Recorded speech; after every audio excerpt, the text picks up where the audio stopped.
پہنچایا۔ اب یہاں پر پیغمبر نے ارشاد فرمایا، کہا معاشر الناس ما من علم الا وقد احصاہ اللہ فیہ، کوئی ایسا علم نہیں جو اللہ نے مجھے عطا نہ کیا ہو۔ یہ کون بتلا رہے ہیں؟ اللہ کے رسول خطبہ غدیر آپ تک پہنچا رہے ہیں۔ کوئی ایسا علم نہیں جو اللہ نے مجھے عطا نہ کیا ہو، اور جو کچھ خدا نے مجھے عطا کیا تھا پیغمبر بتلا رہے ہیں، وَمَا مِنْ عِلْمٍ إِلَّا عَلَّمْتُهُ عَلِيًّا، جتنا علم اللہ نے مجھے عطا کیا وہ میں نے اپنے بھائی علی کو عطا کیا۔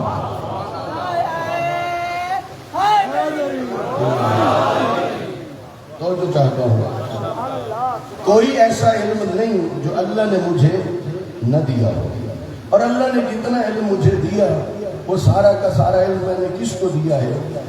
اپنے بھائی علی کو۔ تو پھر اتنا سوچئے کہ کتنے عرصے میں پیغمبر نے وہ علم دیا مولا علی کو۔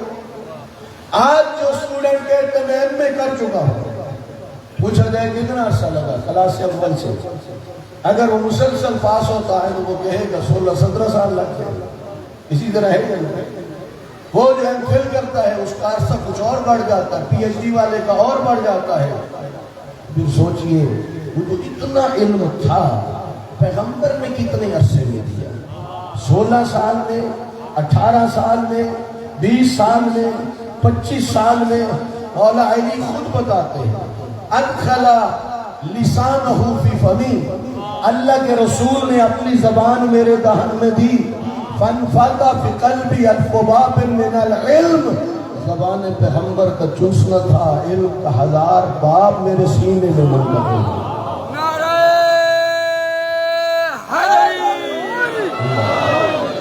توجہ فرما رہے ہیں، زبان پیغمبر کا چوسنا تھا، علم کا 1000 باب میرے سینے میں، اور کہا ما کل باب الف باب، وہ جو 1000 باب تھا نا، پھر ہر باب سے 1000 باب علم کا بھوکتا۔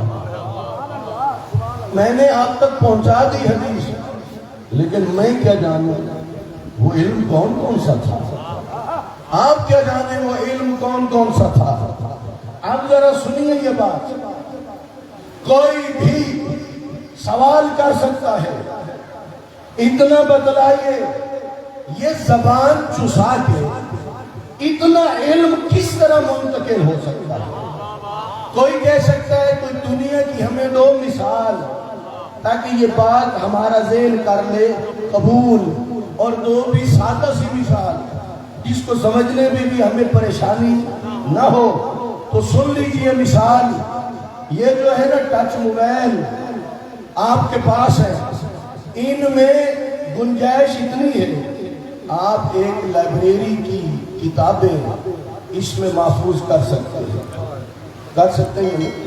میں خود نہج البلاغہ مولا کو خطبہ پڑھنا ہو، مجھے زبانی یاد نہ ہو تو میں یہی سے کھول لیتا ہوں، قرآن یہی پر ہے۔ اب ویسے دیکھیں تو لگے گا ایک کمرہ بھرا ہوا ہو کتابوں کا، کیا وہ اٹھانا مشکل ہے؟ اٹھانا آسان ہے؟ نہیں، لیکن اس میں وہ سب کچھ کیا ہے؟ وہ محفوظ ہے۔ اب اگر کہیں میں بیٹھا ہوں اور کوئی مومن دیکھے وہ ہوگا خوش، اور وہ پہلے یوز کر رہا ہوں چھوٹا موبائل، وہ کہے اچھا اتنی چیز ہے اس میں، اگر میں یہ خریدوں تو جو کچھ آپ کے موبائل میں میرے موبائل میں بھی آ جائے گا۔ جواب کیا ہوگا؟ آ جائے گا۔ وہ پوچھے گا کتنا عرصہ لگے گا؟ تو جواب یہ ہوگا عرصے کی کیا بات ہے، یہ انگلیاں ٹچ کریں گے، جو کچھ ادھر ہے وہ ادھر بھی منتقل ہو جائے گا۔ پھر وہ پوچھے گا، کہے گا اچھا جب میری طرف آئے گا ادھر ختم ہو جائے گا؟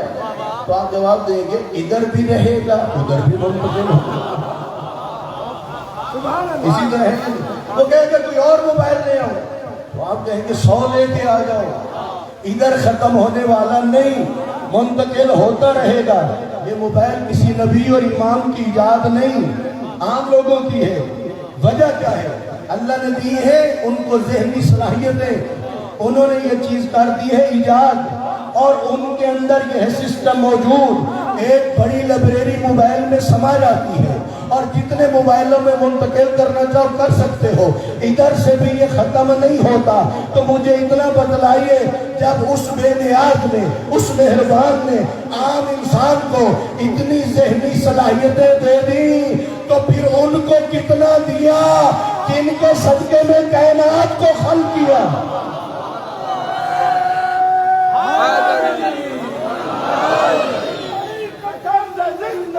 منافقت کی موت ہے، علی کا طرز زندگی منافقت کی موت ہے، ہماری درسگاہ کربلا کربلا ہے قصیدہ راستہ کربلا کربلا، حسینیوں کی زندگی عقیدہ و جہاد ہے، شہید کربلا کا نام نجات ہے حیات ہے، نعرہ حیدری۔ توجہ فرما رہے، بات پہنچ رہی ہے نا، لیکن بعد میں واجب ہونی چاہیے، دل و دماغ قبول کرے گا، لیکن میں مسلمانوں کی خدمت میں عرض کروں گا، جس بات پہ تیرا دل اور دماغ مطمئن ہو، اس حقیقت سے نگاہیں نہ چرانا۔ جب مان رہا ہے ذہن تو پھر اس کو کیا کر مان، یہ نہ کہہ کہ شیعہ کہہ رہا ہے، یہ کہہ کے تم نے بہت کچھ حقائق کو اپنے آپ ان حقیقتوں سے دور کر لیا۔ یہ شیعہ کی بات ہے، یہ شیعہ کی بات ہے، یہ شیعہ کی بات ہے۔ توجہ فرما رہے ہیں نہیں؟ پیغمبر کہہ رہے ہیں جو اللہ نے مجھے علم دیا وہ سارا میں نے کس کو دے دیا؟ علی کو۔ اگر ٹچ موبائل کی مثال ذہن میں ہے تو اگلا جملہ سنو، وہ علوم الہی، وہ اسرار الہی جو سینہ نبوت میں تھے، زبان چسا کے سینہ امامت میں بھی منتقل ہو گئے، ادھر سینہ نبوت میں بھی موجود تھے۔ سبحان اللہ۔